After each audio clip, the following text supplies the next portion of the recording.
Meu nome é Evelyn Dawson. Tenho 21 anos. Na véspera de Natal passada, às 23h14, eu estava descalça, parada sobre 15 centímetros de neve, trancada para fora da minha própria casa a menos 12 graus Celsius, porque perguntei ao meu pai por que eu não tinha ganhado presente. Lá dentro, 30 convidados riam e brindavam com taças de champanhe. A árvore de Natal piscava em vermelho e dourado através da janela embaçada pelo gelo. Meu pai serviu a si mesmo uma segunda taça. Minha madrasta cortava um bolo de 3 andares. Minha meia-irmã olhou diretamente para mim pelo vidro, acenou com as pontas dos dedos e fechou a cortina. Eu pensei que aquele fosse o pior momento da minha vida. Eu estava errada, porque, bem quando meus dedos dos pés ficaram completamente dormentes, uma limusine preta parou junto ao meio-fio, e a mulher que desceu dela era alguém que meu pai passou 12 anos me convencendo de que não se importava se eu estava viva ou morta. Mas havia algo que ele não sabia: ela não veio de mãos vazias.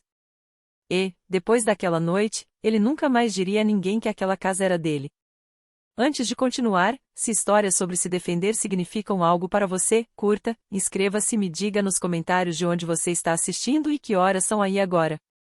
Agora, deixe-me voltar 12 anos, ao dia em que minha mãe foi enterrada e ao dia em que meu pai começou a construir a jaula em que eu viveria até o último Natal. Eu tenho 9 anos. O céu está cinza-ferro, aquele tipo de cinza que não promete chuva, apenas vazio. O caixão da minha mãe é de mogno. Eu sei disso porque minha avó me contou. Sua mãe escolheu mogno uma vez para uma estante, ela sussurrou, segurando minha mão com tanta força que eu sentia o pulso dela bater. Ela tinha bom gosto. Sua mãe. O nome da minha avó é Vivian Hartwell. Ela cheira jasmim e papel antigo. No cemitério, ela é a única pessoa que está me tocando. Meu pai está a quase 2 metros de distância, com as mãos nos bolsos do casaco, o maxilar travado. Ele não chorou nenhuma vez, nem no hospital, nem no velório, nem agora. Depois que o último convidado vai embora, Vivian se ajoelha na minha frente. Seus olhos estão inchados. Ela segura meu rosto entre as mãos e diz 5 palavras que eu carregaria por 12 anos sem entendê-las: eu sempre vou encontrar você, estrelinha. Então meu pai se coloca entre nós. Você precisa ir, Vivian. Richard, ela é minha neta. Sua filha está morta porque você pressionou ela demais. Você não é mais bem-vinda aqui. Eu não entendo o que ele quer dizer. Minha mãe morreu de um aneurisma cerebral. Ninguém pressionou ninguém. Mas eu tenho 9 anos, e meu pai é a pessoa mais alta do lugar. E quando ele fala, todos se calam. Vivian olha para mim por cima do ombro dele. Os lábios dela se movem, mas nenhum som sai. Depois, ela se vira e vai até o carro. Eu vejo o veículo desaparecer na esquina. Em menos de um mês, nós nos mudamos. Cidade nova, número novo. Meu pai joga fora a agenda que ficava na gaveta da escrivaninha da minha mãe. Agora somos só nós dois, ele diz durante o jantar. É tudo o que precisamos. Eu acredito nele. Não tenho motivo para não acreditar. Ainda não. 2 anos se passam. Tenho 11 anos. Meu pai chega em casa numa terça-feira com Brenda Maurice. Ela tem cabelo loiro mel, um sorriso que mostra todos os dentes e uma filha chamada Kelsey, 2 anos mais velha que eu. Isso vai ser maravilhoso, Brenda diz, apertando meus ombros. As unhas dela são de acrílico. Cravam na minha pele. Em uma semana, Kelsey se muda para o meu quarto de cima, com o banco sob a janela que minha mãe construiu. Eu sou transferida para o porão. Há uma cama dobrável, um abajur e uma mancha de água no teto em forma de punho. Kelsey precisa de luz do sol por causa de uma condição de pele, Brenda explica. Kelsey não tem condição de pele nenhuma. Ela tem bronzeado de acampamento de futebol. Eu aprendi as regras rápido. Faço o café da manhã antes da escola. Limpo a cozinha depois do jantar. Dobro as roupas aos domingos. Kelsey escolhe as roupas. Kelsey escolhe os programas de TV, Kelsey escolhe onde vamos comer quando saímos, o que não acontece com frequência. E quando acontece, eu me sento na ponta do banco. A Evelyn adora ajudar, Brenda diz aos convidados. Ela é tão trabalhadora. Uma abelhinha. Certa noite, eu digo ao meu pai: tenho lição de casa. A Kelsey pode lavar a louça hoje? Os olhos de Brenda se enchem de lágrimas instantaneamente. Ela leva a mão ao peito. Eu me esforço tanto, Richard, e mesmo assim ela me odeia. Meu pai se vira para mim. A voz dele é baixa e definitiva. Peça desculpas agora. Eu peço desculpas. Eu sempre peço. Há uma coisa que eu só vou entender 10 anos depois: todos os anos, em cada aniversário, em cada Natal, um pacote chega ao nosso endereço antigo e é redirecionado um presente, um cartão da minha avó. Meu pai assina o aviso de devolver ao remetente antes mesmo que eu saiba que ele existe. Todos os anos, durante 12 anos. Mas eu ainda vou chegar lá. Tenho 18 anos. Abro uma carta na mesa da cozinha e minhas mãos tremem. Bolsa integral. Curso de enfermagem. Universidade de 4 anos, a 130 quilômetros a leste. Mostro ao meu pai. Ele não levanta os olhos do laptop. Enfermeiras limpam a sujeira dos outros, ele diz. Assim como você faz aqui. No mesmo mês, Kelsey abandona a faculdade comunitária no meio do semestre. Meu pai paga o restante da mensalidade, o cartão de crédito dela e compra um áudio usado. Ela está se encontrando, Brenda diz, acariciando o cabelo de Kelsey. Eu me encontro em 2 empregos de meio período, um numa lanchonete, outro numa livraria do campus. Pago meus próprios livros com moedas e notas amassadas de $5. Não reclamo. Agora passo 5 dias por semana fora do porão. Já chega. Numa noite de novembro, no meu 3º ano da faculdade, estou em casa para o dia de ação de graças. Todos estão dormindo. Desço ao porão para pegar um cobertor e, atrás do aquecedor de água, encontro uma caixa de papelão velha. A letra da minha mãe está escrita na lateral: Margarete Pessoal. Lá dentro há um lenço de seda, um frasco de perfume pela metade, ainda levemente doce, e uma fotografia. 2 mulheres numa festa. Minha mãe, jovem, rindo, e ao lado dela uma mulher mais velha, de vestido azul marinho, com o braço em volta da cintura dela. No verso, em tinta azul, Margarete mamãe, aniversário de 60 anos da Vivien. Vivien. O nome cai como uma pedra em água parada. Meu pai me disse que minha avó tinha morrido anos atrás. Ataque cardíaco antes de você nascer. Mas a mulher da foto parece saudável, feliz, e a festa parece recente. Há um carimbo digital no canto, 2001, 2 anos antes de eu nascer. Quase digito o nome no meu celular naquela mesma noite. Vivi em Hartwell.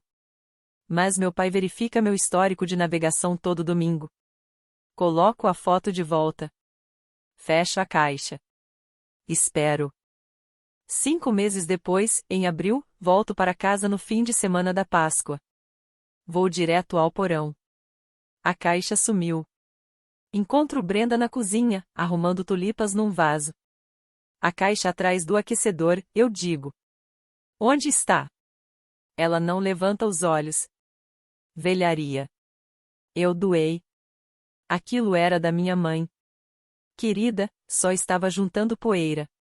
Naquela noite, não consigo dormir. Abro o Facebook Marketplace no celular, digito nosso CEP e começo a rolar a tela. E lá está. O colar de pérolas da minha mãe, o mesmo da fotografia, anunciado por $43. O nome de usuário do vendedor, de Maurice Home. O e-mail da Brenda. Meu estômago despenca. Tiro o print de tudo. Na manhã seguinte, encontro meu pai na garagem. Mostro o anúncio, mantendo a voz firme. Ela está vendendo as coisas da mamãe. O colar, o lenço. Estavam naquela caixa. Ele mal olha para o celular. Brenda é minha esposa. Esta casa também é dela. Deixa isso pra lá. Eram da mamãe. Deixa isso pra lá, Evelyn. Ele entra. A porta da garagem desce com um zumbido atrás dele. Naquela noite, deitada no porão que ainda chamo de quarto, fico olhando para a mancha no teto e algo dentro de mim muda. É silencioso. Sem trovões, sem revelação dramática. Apenas uma clareza lenta e terrível. Eu sempre achei que ficar calada era manter a paz. Que absorver a crueldade deles era o preço de ter uma família. Que, se eu fosse paciente o bastante, gentil o bastante, invisível o bastante, um dia alguém me veria. Mas ali, no escuro, ouvindo Brenda rir de alguma coisa na TV lá em cima, eu entendo. Eu não estava mantendo a paz. Eu estava preservando o conforto deles. E ninguém viria me enxergar. Não há menos que eu fizesse barulho. Eu só não sabia que o barulho já estava a caminho. No dia 21 de dezembro, meu pai convoca uma reunião de família na mesa de jantar. Brenda se senta ao lado dele com caneta e bloco de notas, como se estivesse registrando a ata de uma reunião de diretoria. Vamos organizar a ceia de Natal este ano, ele diz. A maior de todas. 30 convidados, vizinhos, colegas do banco, alguns parentes. Ele olha para mim como um chefe de obra olhando para a escala de turnos. Evelyn, você fica responsável pela comida. Quero uma mesa completa. Presunto, acompanhamentos, 2 sobremesas, decoração, mesa posta. Começa amanhã. Olho para Kelsey. Ela está pintando as unhas à mesa, nem finge que está ouvindo. E a Kelsey vai fazer o quê? Eu pergunto. Kelsey vai ajudar a Brenda com a lista de convidados e os looks. Ah, claro. Os looks.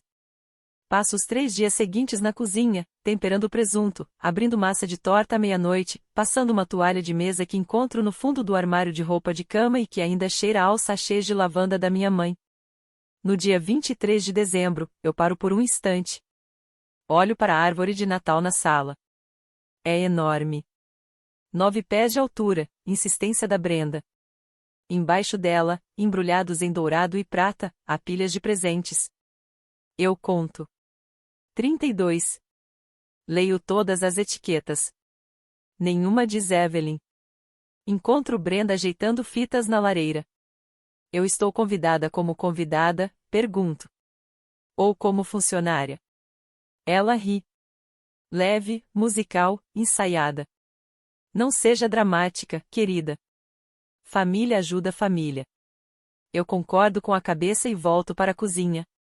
Corto cenouras e penso numa mulher de vestido azul marinho cujo nome eu não posso pesquisar. A 200 quilômetros a sudoeste, embora eu ainda não saiba disso, uma mulher de 78 anos está sentada no banco de trás de um sedã preto, lendo um arquivo. O arquivo contém um endereço. Este endereço. Confirmado às 72 horas. Ela diz ao motorista, no Natal. Vamos na véspera. 23 de dezembro, fim de tarde. Batem à porta lateral. Ruth Calava está na varanda com um prato de biscoitos de gengibre embrulhados em celofane. É nossa vizinha, 3 casas abaixo.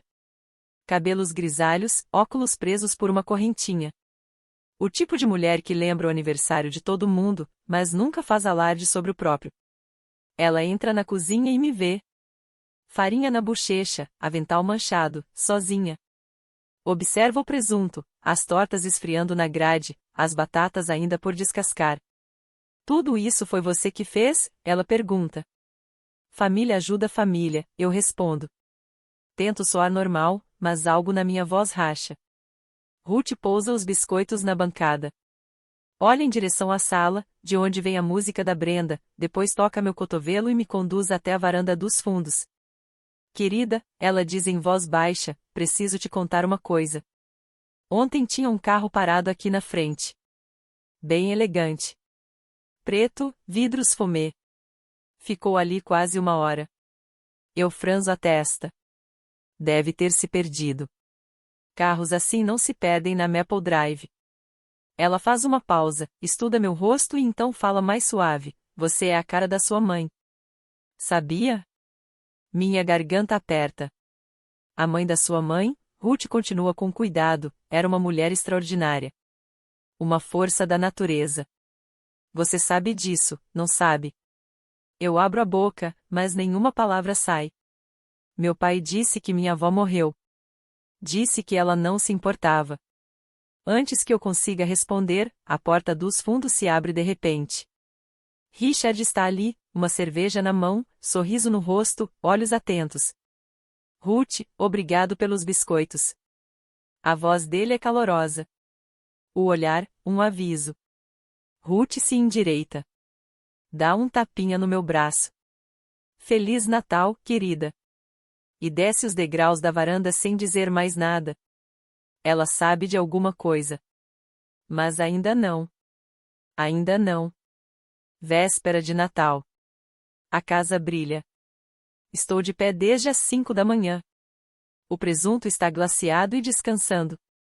O purê de batatas está cremoso. A caçarola de vagem dourada por cima. 2 tortas repousam na bancada, noz, pecan e maçã. Fiz as 2 do zero, porque Brenda disse que comprar pronto passa a mensagem errada. Às 6 da tarde, os convidados começam a chegar. Casacos se acumulam sobre a cama no andar de cima. Perfume e colônia deixam o corredor pesado. 30 pessoas enchem a sala de estar. Taças de champanhe capturam a luz da árvore de 9 pés. Estou na cozinha, de avental, cabelo preso, montando os aperitivos. Da sala, ouço a voz do meu pai se erguer acima do burburinho. E está é minha filha mais velha, Kelsey. Ela tem sido uma bênção para esta família. Espio pela porta da cozinha. Kelsey está ao lado da árvore, num vestido de veludo vermelho, sorrindo como se estivesse recebendo um prêmio. Brenda radiante ao lado dela. Uma mulher que reconheço, a senhora Palmer da igreja, olha ao redor. E onde está sua outra filha, Richard? Meu pai faz um gesto displicente com a mão. Ah, a Evelyn está ajudando na cozinha. Ela gosta de se manter ocupada. A senhora Palmer inclina a cabeça. Ajudando na véspera de Natal? Ela insistiu, Brenda responde suavemente. Ela é altruísta assim. Ninguém questiona. Ninguém confere. Eu fico parada na porta da cozinha, segurando uma bandeja de bruschetas que levei 2 horas para preparar. Meu nome não foi mencionado nenhuma vez esta noite, exceto como nota de rodapé. Olho para a sala, para as risadas, o calor, a árvore, os presentes, e percebo algo muito simples: eu não faço parte desta família. Sou a máquina que a mantém funcionando. Coloco a bandeja sobre a mesa. Desamarro o avental. Visto o único suéter bonito que tenho. Azul marinho, de tricô trançado. A única peça no meu armário que não tem manchas. Entro na sala. Sento-me na ponta da mesa de jantar. Não há marcador de lugar para mim, então puxo uma cadeira dobrável e me encaixo entre 2 colegas do banco onde meu pai trabalha. Um deles, um homem chamado Georg, acena educadamente. O outro nem percebe que estou ali. A mesa está linda. Eu sei, porque fui eu que a deixei assim. Os guardanapos de tecido, as velas, o centro de mesa que fiz com galhos de pinheiro e paus de canela à 1 da manhã. Como em silêncio por 10 minutos. Então Kelsey abre o primeiro presente. Depois outro. Brenda abre um. Um casal vizinho troca pequenas caixas. A pilha sob a árvore diminui. Nome após nome é chamado. Risadas, agradecimentos. Papel de presente amassando. Eu fico imóvel, esperando. A pilha fica cada vez menor. Meu nome nunca vem. Por fim, quando a última fita é puxada, eu falo. Não grito. Não reclamo. Minha voz sai em temperatura ambiente. Pai, tem um desses para mim? O silêncio não acontece de uma vez. Ele se espalha em ondas. Conversas morrendo mesa por mesa, como velas apagadas em sequência. Brenda reage primeiro. Os olhos ficam vermelhos instantaneamente. O lábio treme. Evelyn, não é o momento. Eu só estou perguntando. Meu pai pousa o copo. Nós já conversamos sobre isso. Você tem 21 anos. Kelsey tem 23, eu digo. Ela ganhou 6. Ninguém se mexe. Consigo ouvir o relógio no corredor.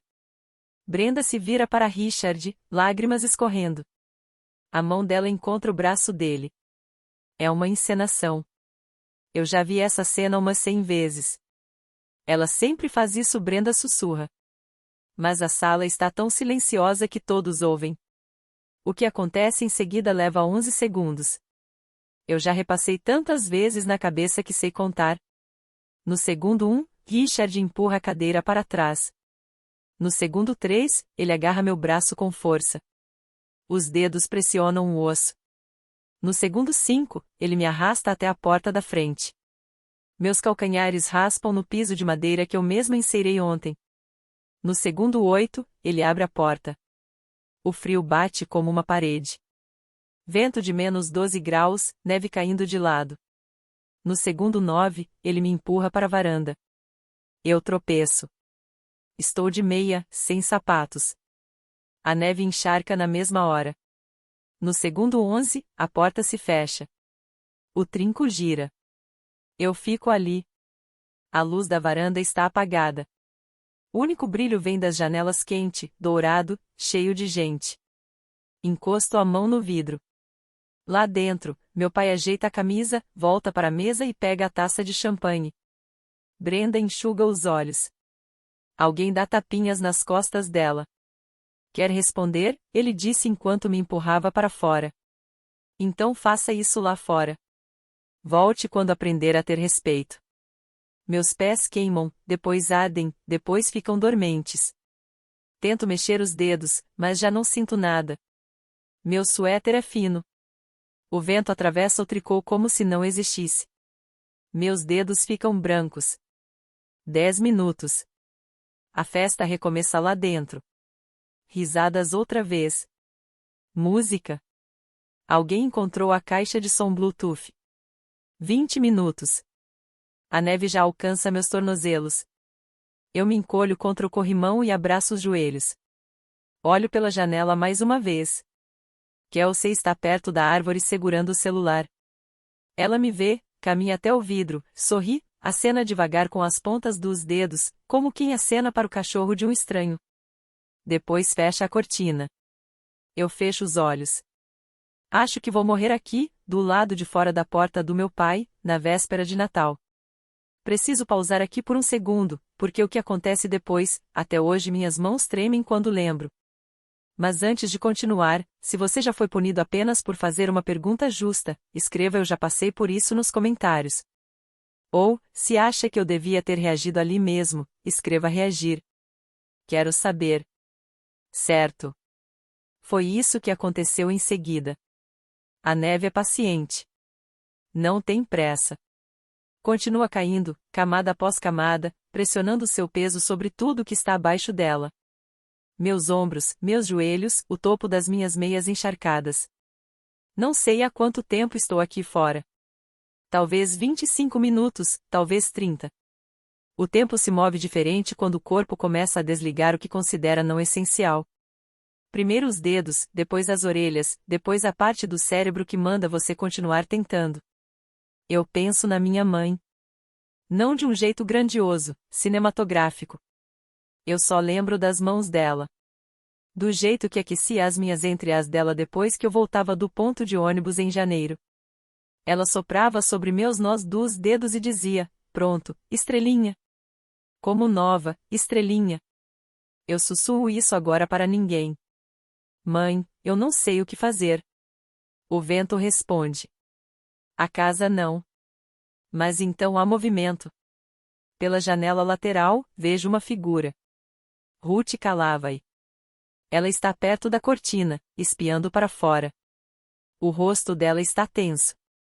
Ela se vira e diz algo ao meu pai. Eu não consigo ouvir as palavras através do vidro, mas vejo a mão dele fazendo um gesto curto e impaciente. Aquele tipo de aceno que significa não é da sua conta. Ruth o encara por um longo momento, depois se afasta. Eu puxo os joelhos mais para perto do peito. Meu maxilar não para de tremer. Então penso na fotografia. A da caixa de papelão. 2 mulheres. Uma festa de aniversário. Margarete e mamãe. Aniversário de 60 anos da Vivien. Vivien. As palavras de Ruth 2 dias atrás ecoam na minha cabeça. A mãe da sua mãe, ela era uma força. Meu pai disse que ela morreu. Mas a foto dizia outra coisa. A voz de Ruth dizia outra coisa. E se a história que ouvi a vida inteira de que minha avó me abandonou, me esqueceu, não me quis fosse a mentira que me manteve nesta jaula? Uno as palmas congeladas. E, pela primeira vez, não rezo para que a porta se abra. Rezo por algo completamente diferente. Lá dentro, a festa continua como se eu nunca tivesse existido. Meu pai está na cabeceira da mesa. Vejo sua boca se mover, consigo distinguir o formato das palavras através do vidro embaçado. Ele ergue a taça de champanhe. A sala escuta. Peço desculpas pela interrupção, ele diz. Consigo captar pedaços da frase perto da porta da frente. Evelyn tem enfrentado dificuldades. Tentamos de tudo. Brenda tem sido uma santa. Brenda baixa a cabeça, humilde, ferida, uma obra-prima de contenção. Eu só quero que ela seja feliz, diz. E duas mulheres à mesa se inclinam para apertar a mão dela. Kelsey acrescenta do sofá, ela literalmente gritou com a mamãe semana passada. Mentira. Semana passada eu disse, por favor, não venda as coisas da mamãe. Não levantei a voz. Eu nunca levanto a voz. Levantar a voz é o que faz você ser trancada do lado de fora. Alguns convidados murmuram. Cabeças concordam. A narrativa está pronta. Pobre Richard. Paciente Brenda. Problemática Evelyn. Eu assisto a tudo através de 15 centímetros de vidro e 12 anos de silêncio. Mas também vejo Ruth. Ela não concorda. Não murmura. Coloca o copo na mesa lateral, pega o casaco na cadeira e caminha em direção ao fundo da casa, não para a porta da frente onde eu estou, mas para os fundos. 30 segundos depois, o portão lateral rende. Passos esmagam a neve. E então Ruth está ao meu lado, colocando um cobertor de lã sobre meus ombros. Está quente. Cheira a cedro. Aqui, querida. A voz dela é firme. Urgente. Eu liguei para alguém. Meus dentes batem tão forte que mal consigo falar. Para quem? Ruth me olha. Os olhos dela estão cheios de algo que eu não vejo direcionado a mim há 12 anos. Certeza. Para alguém que já deveria estar aqui há muito tempo. Em algum ponto da rua, ouço um motor. Grave, pesado, se aproximando. A porta da frente se abre de repente. Luz e calor invadem a varanda por exatamente 2 segundos, antes que o corpo do meu pai ocupe o vão. Ele vê Ruth. Vê o cobertor sobre meus ombros. As narinas dele se dilatam. Ruth. Isso é assunto de família. Ruth não recua. Ela tem 60 anos e é 10 centímetros mais baixa que ele. Mas permanece ereta como uma mulher que esperou muito tempo para dizer o que precisava. Assunto de família? Ela aponta para os meus pés na neve. Ela está descalça na neve, Richard. Ela está aprendendo uma lição. Volte para dentro ou vá para casa. É isso que você chama de lição? Eu chamo de educação. O queixo de Ruth se ergue. Margarete teria vergonha de você. O nome cai como um tapa. O rosto do meu pai fica branco e depois vermelho no espaço de um suspiro. Ele abre a boca, fecha, abre de novo. Você não tem o direito de dizer o nome dela. Alguém precisa dizer, já que você o enterrou junto com todo o resto. Ruth sustenta o olhar dele por 3 segundos inteiros. Depois se vira, desce os degraus da varanda e vai até a beira da garagem. Não vai embora. Fica ali. Esperando. Meu pai olha para mim. Estou agarrada ao cobertor, lábios azulados. Ele se abaixa e puxa o cobertor dos meus ombros. O frio invade tudo de novo. Você não merece simpatia, ele diz. Você conquista seu lugar. Algo dentro de mim se desloca. Pequeno. Estrutural. Como uma rachadura na fundação que você só percebe quando a parede começa a inclinar. Conquistar meu lugar, eu digo. Minha voz é baixa, mas não treme. Numa casa em que minha mãe viveu? Ele vacila por um segundo. Uma microexpressão. Surge e desaparece. Mas eu vejo. Então a porta bate. O trinco gira. E eu estou sozinha na neve de novo. Mas não por muito tempo. Ele não perde tempo. Pela janela, vejo meu pai voltar para a sala, ajeitar a camisa e retomar o ambiente como um maestro retoma a orquestra. Preciso ser honesto com todos vocês. Ele faz uma pausa. Os convidados se inclinam levemente para frente. Ele tem a atenção deles. Sempre tem. Richard Dawson, gerente da agência do First Heritage Bank, 3 vezes presidente do Rotary Club, o homem que dá as melhores festas da Maple Drive. Quando ele fala, as pessoas escutam. É assim que o controle funciona. Você constrói o palco muito antes de precisar dele. A Evelyn tem problemas de comportamento desde criança. A mãe dela a mimava demais.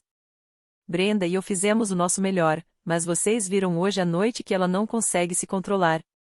Brenda concorda devagar, enxugando o canto do olho com um guardanapo dobrado. Nós até oferecemos pagar terapia. Ela recusou. Mentira. Ninguém nunca me ofereceu terapia. Ninguém nunca me ofereceu nada além de um catre no porão e uma lista de tarefas. Kelsey encolhe as pernas no sofá. Ela tem piorado. Semana passada estava gritando. 3 mentiras em 30 segundos. Um recorde familiar. Um casal perto da lareira cochicha. Gary, do banco, encara as próprias mãos. A senhora Palmer franze a testa, mas não diz nada. Eu fico do lado de fora, na neve, ouvindo tudo através da parede fina perto da porta da frente. Cada palavra. Cada concordância. Cada silêncio que significa aprovação. Lágrimas escorrem pelo meu rosto, mas congelam antes de chegar ao queixo. Eu quero gritar. Quero bater no vidro e dizer: eu cozinhei a comida de vocês. Eu decorei a árvore. Eu passei a toalha da mesa. E vocês me trancaram do lado de fora por fazer uma pergunta. Mas eu não faço nada disso. Eu fico parada. E espero. Porque lá no fim da rua, faróis dobram na Maple Drive. 23h14. Eu nunca vou esquecer o horário, porque Ruth olha para o relógio e sussurra da beira da garagem. 23h14. Os faróis são largos e baixos. Varrem os gramados cobertos de neve da Maple Drive como refletores, tingindo branco de dourado pálido. O motor é silencioso, aquele tipo de silêncio caro.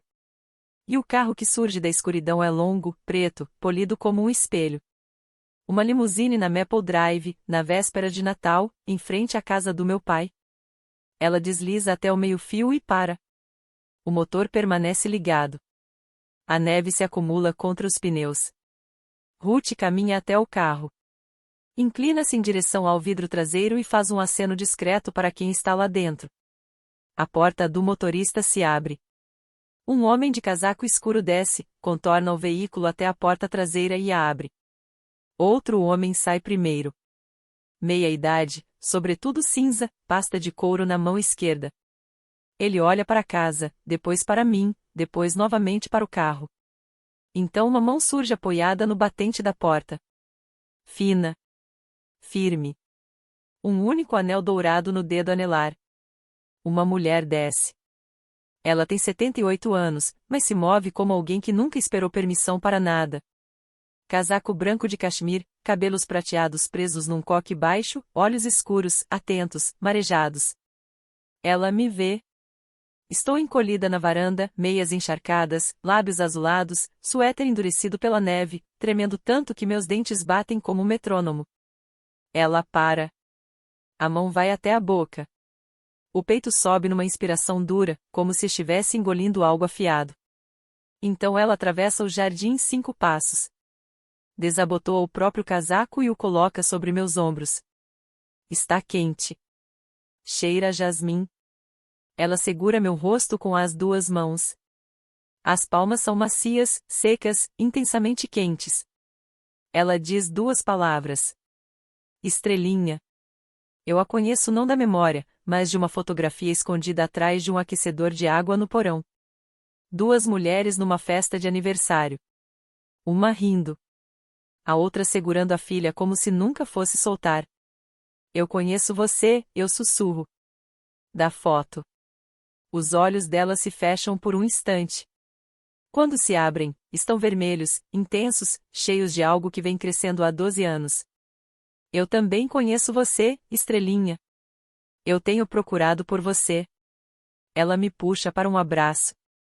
Eu estou congelada, tremendo, cheirando a presunto glaciado e neve, e ela me segura como se nada disso importasse, como se eu fosse a única coisa quente no mundo.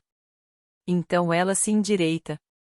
Olha para a casa, para as janelas douradas, para as risadas lá dentro, para a árvore de 9 pés, para os 30 convidados e para o homem que trancou a própria filha do lado de fora no frio. Ela se vira para o homem com a pasta. Douglas. Ele faz um único aceno e abre a pasta. Vivian caminha até a porta da frente. Ela não bate com delicadeza. Ela bate 3 vezes. Firmes, calculadas, definitivas. A porta se abre. Meu pai está no vão, taça de champanhe na mão, sorriso pela metade. Então ele a vê. O copo inclina. O champanhe escorre pelo pulso dele. Ele nem percebe. Vivian. O nome sai da boca dele como um osso atravessado na garganta. Ela não o cumprimenta. Olha por cima do ombro dele, para os 30 rostos voltados para a porta, para Brenda congelada no meio de uma risada no sofá, para Kelsey segurando uma sacola de presente.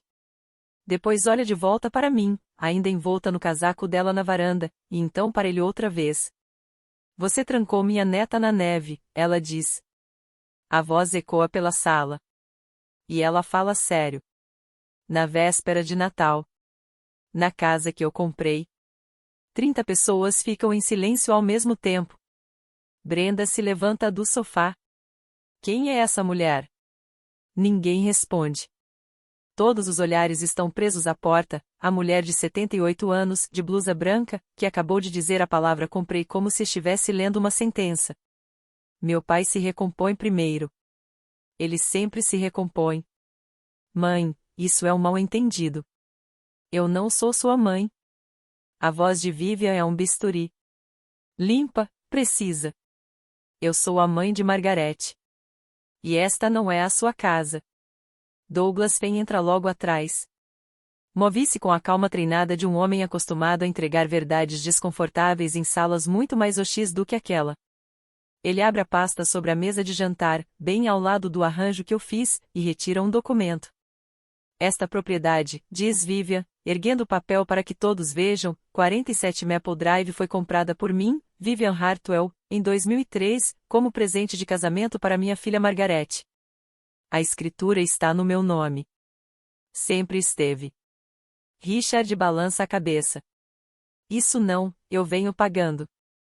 Você vem morando aqui sem pagar aluguel há 21 anos, Vivian o interrompe, sem levantar a voz. Ela abaixa. O que é pior? Eu permiti isso por Margarete. E depois, por Evelyn. A sala muda. Eu vejo. A postura das pessoas se altera. Gary, do banco, descruza os braços. A senhora Palmer leva a mão à boca. O rosto de Brenda passa por 3 expressões em 2 segundos: confusão, raiva, cálculo. Richard, do que ela está falando? Esta é a minha casa. Eu pago as contas, luz, manutenção. Pagar a conta de luz não faz de você o dono, Richard. Douglas coloca a escritura sobre a mesa. Depois um segundo documento. Depois um terceiro. Em seguida, um maço grosso de envelopes presos com elástico. 12 anos de cartas registradas, diz ele calmamente. Todas devolvidas sem serem abertas. Vivian se vira para mim. Agora estou logo dentro da porta, Douglas me conduziu para fora do frio, por favor, senhorita, e colocou um cobertor do carro sobre minhas pernas. Meus pés tocam o piso de madeira aquecido. Ardem ao voltar à vida. Evelyn. A voz de Vivian muda. O bisturi vira mão. Seu avô e eu escrevemos para você em todos os aniversários, em todos os natais. Cartões, presentes, cartas, durante 12 anos. A sala prende a respiração. Eu olho para o meu pai. Isso é verdade? Ele não responde. Está encarando um monte de envelopes sobre a mesa como se fossem uma granada sem o pino. Pai, você devolveu as cartas dela? Minha voz sai trêmula. Ela está manipulando você. A voz dele racha no meio da frase. Assim como manipulou sua mãe. Isso é mentira, Richard. A voz vem da porta dos fundos. Ruth Calava está ali, casaco vestido, braços cruzados. Não sei em que momento ela entrou, mas agora está presente. Margaret amava a mãe, diz Ruth, firme. Mais do que qualquer coisa. Foi você quem cortou Vivian da vida dela. Eu estava lá. Eu vi acontecer. Meu pai abre a boca. Nenhum som sai. 144 cartas, diz Vivian. Ela ergue o maço e inclina sob a luz. Todos os envelopes têm a mesma caligrafia. Todos carimbados, devolver ao remetente. Nenhum chegou até mim. Uma mulher perto da lareira deixa escapar um suspiro. Gary, do banco, empurra a cadeira para trás e se levanta, como se continuar sentado àquela mesa o tornasse cúmplice. Kelsey olha para Richard. Pai, o que está acontecendo? Brenda já está se movendo. Dá 2 passos silenciosos em direção à escada, como uma mulher calculando a rota mais rápida de fuga. Meu pai permanece no centro da própria sala, cercado pelos convidados, pelas decorações, pelo champanhe e não tem mais nada a dizer. A jaula está aberta. 144 cartas. Consegue imaginar? 12 anos de cartões de aniversário, presentes de Natal, bilhetes escritos à mão, todos interceptados, todos devolvidos. Vivian deixa o silêncio agir. Ela não tem pressa. Esperou 12 anos. Mas 30 segundos não são nada. Então fala, dirigindo-se a Richard como se fala com alguém que já perdeu, mas ainda não percebeu. Eu lhe dei esta casa por causa de Margaret. Margaret se foi. Ela faz uma pausa. E você a transformou numa jaula para a filha dela. A mandíbula de Richard se contrai. Os punhos se fecham ao lado do corpo. Mas não há onde descarregar a raiva. Não com 30 testemunhas. Não com um advogado segurando a escritura. Não com as meias encharcadas da filha deixando marcas molhadas no piso de madeira. A partir de 15 de janeiro, diz Vivian, estou retomando esta propriedade. Você tem 3 semanas para desocupar. Você não pode fazer isso. Douglas nem ergue os olhos da pasta. Ela pode. É a proprietária legal. Você não tem contrato de aluguel, não tem acordo, não tem direito algum. Protocolarei a notificação formal amanhã de manhã. Richard gira lentamente, procurando um aliado na sala. Gary encara o chão. A senhora Palmer olha para o próprio colo. O casal perto da lareira já pega os casacos. Ninguém sustenta o olhar dele. Então a voz de Brenda corta o ar, e é uma voz que eu nunca ouvi antes. Não é o tremor suave e ferido que ela usa com Richard. É algo mais duro, mais frio, mais verdadeiro. Richard. Ela está ao pé da escada, bolsa já no ombro. Você me disse que esta casa era sua. É minha. Você disse que era sua. A máscara cai. Brenda não está chorando. Está calculando e a matemática acabou de mudar. Vivian observa a troca sem expressão. Depois se volta para Brenda. E você? Eu sei do colar. O colar de pérolas da Margaret. Eu sei que você o vendeu online por $43. O rosto de Brenda perde a cor tão rápido que consigo perceber do outro lado da sala. A jaula não está apenas aberta e está destruída. Meu pai tenta mais uma vez. A única ferramenta que lhe resta quando a autoridade falha, o sentimentalismo. Ele se vira para mim. Os olhos ficam suaves, os ombros caem, a voz baixa, quase carinhosa. E, se você não o conhecesse, se não tivesse passado 21 anos estudando cada mudança no tom dele como um marinheiro estuda o vento, talvez acreditasse. Evelyn, querida. Ele dá um passo na minha direção. Você é minha filha. Não deixe essa mulher ficar entre nós. Eu só perdi a cabeça. É Natal. Não vamos fazer isso. Eu olho para ele. Olho para a porta pela qual ele me empurrou. Para o trinco que ele girou. Para a janela de onde Kelsey acenou antes de fechar a cortina. Para os 30 convidados que ficaram em silêncio enquanto eu estava descalça na neve. Não grito. Não choro. Falo como se fala quando finalmente se encontra o chão depois de anos caindo. Você me trancou para fora a menos 12 graus, descalça, na véspera de Natal, e voltou para o seu vinho. Isso foi o perder a cabeça? Você não perdeu a cabeça. Você fez uma escolha. Sustento o olhar dele.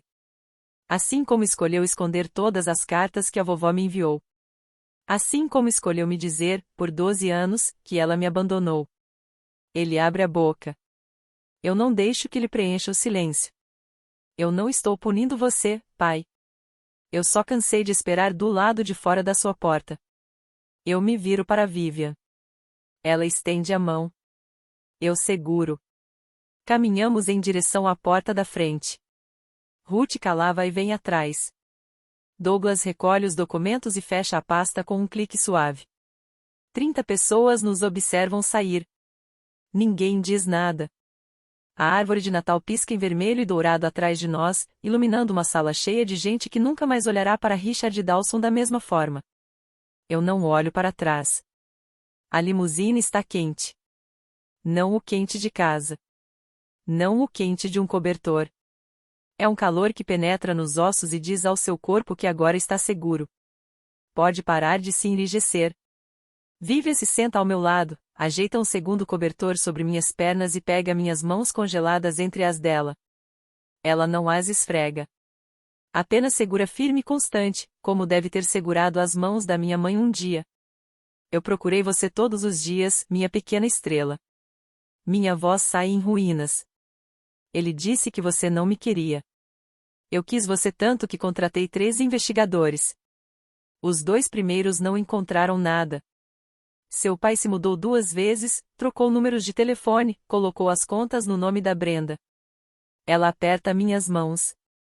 O terceiro encontrou este endereço às 72 horas. Eu peguei um avião na manhã seguinte.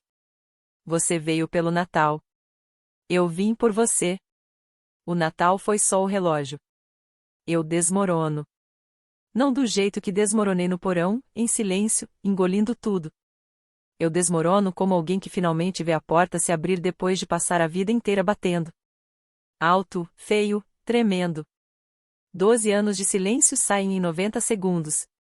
E Vivian não me manda ficar quieta. Não dá tapinhas nas minhas costas dizendo que está tudo bem. Ela apenas me segura. Quando finalmente paro, olho pelo vidro traseiro. A casa vai ficando menor. As luzes de Natal piscam contra a neve.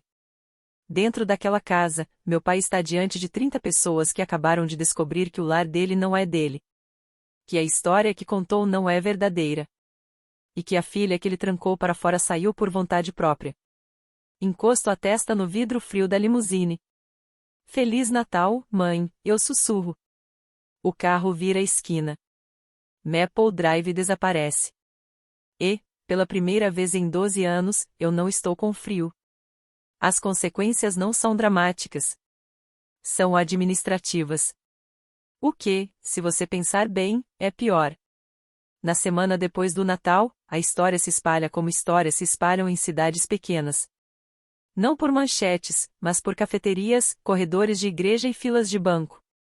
30 convidados significam 30 casas. 30 casas significam 100 conversas antes do ano novo.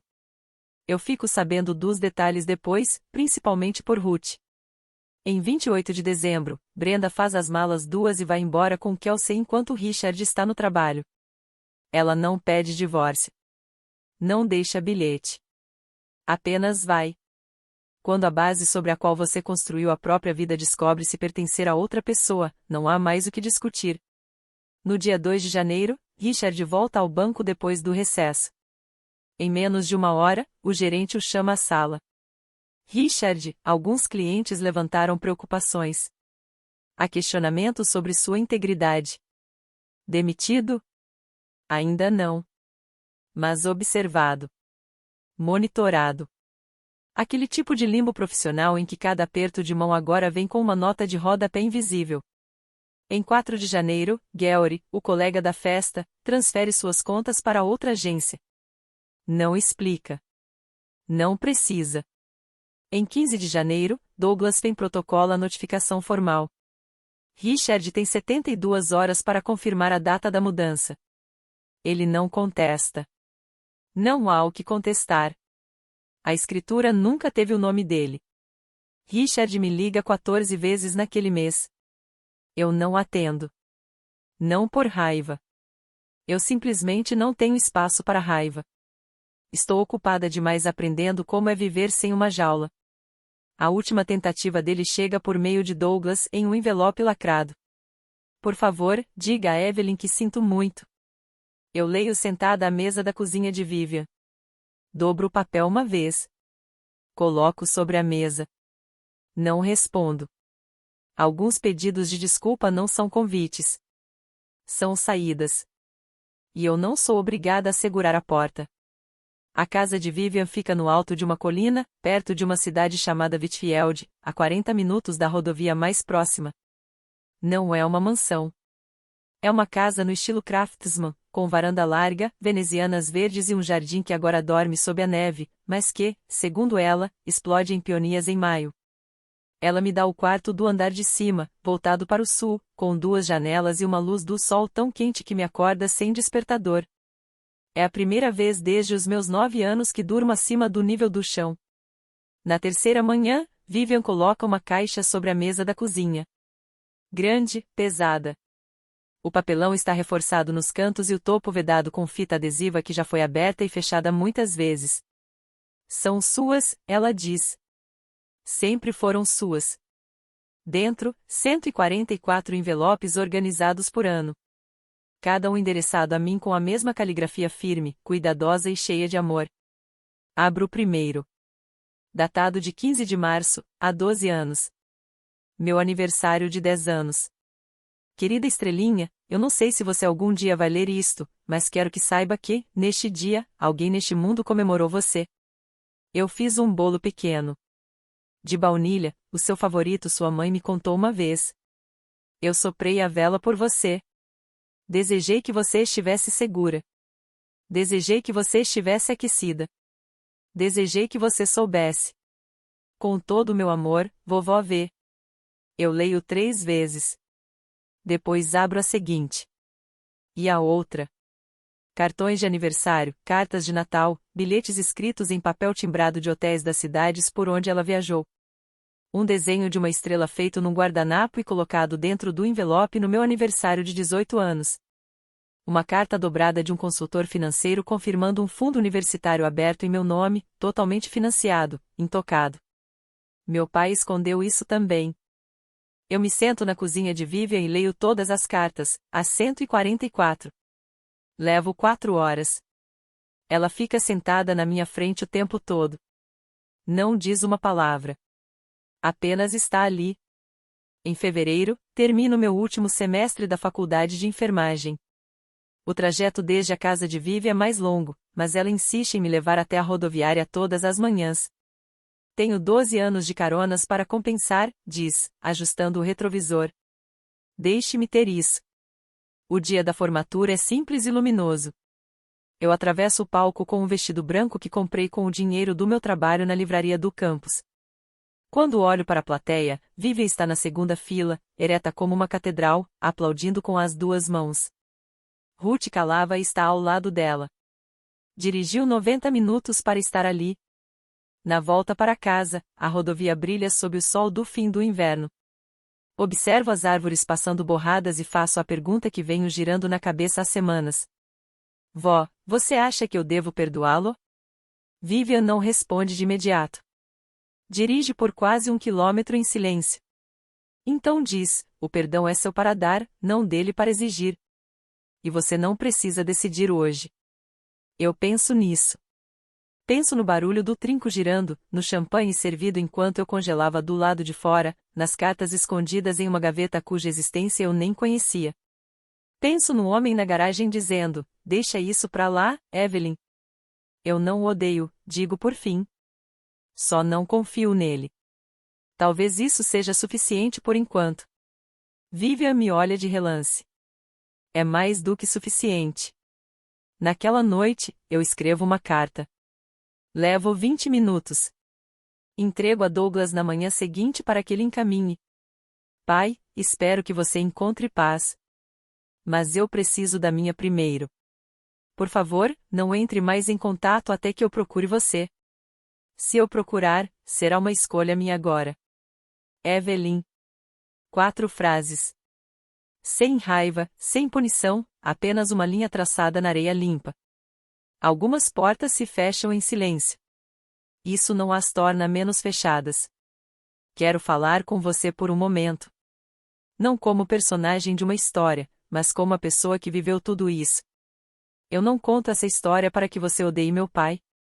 Eu conto para que, se você estiver parado do lado de fora da porta de alguém agora na neve, no silêncio, no frio em que te trancaram, você saiba que a porta não é o único caminho possível. Durante 12 anos, eu achei que paz significava ficar em silêncio, absorver a crueldade, sorrir diante da exclusão e repetir para mim mesma que, se eu fosse boa o bastante, paciente o bastante, invisível o bastante, um dia eles me veriam. Me deixariam entrar. Abririam espaço. Eles não abriram. E aqui está o que eu aprendi desde então: silêncio não é paz. Silêncio é o preço que você paga pelo conforto de outra pessoa. E quando o custo de ficar calada é a sua própria dignidade, isso não é lealdade. É apagamento. Minha avó me ensinou algo que vou carregar para sempre. Ela disse: você não precisa da permissão de ninguém para ter valor, mas precisa se dar permissão para ir embora. Eu fui embora não por raiva, não por vingança. Eu fui embora porque finalmente entendi que amor não te tranca para fora. Amor dirige 300 quilômetros na véspera de Natal, no meio de uma nevasca, porque soube que você poderia estar com frio. Hoje, eu trabalho em um hospital a 30 minutos da casa de Vivian. Sou enfermeira registrada. Eu ajudo pessoas a se sentirem seguras nos piores momentos delas, e acho que sou boa nisso. Talvez porque eu saiba como é quando ninguém vem. Tenho um pequeno apartamento agora, perto o suficiente para visitar Vivian todo fim de semana.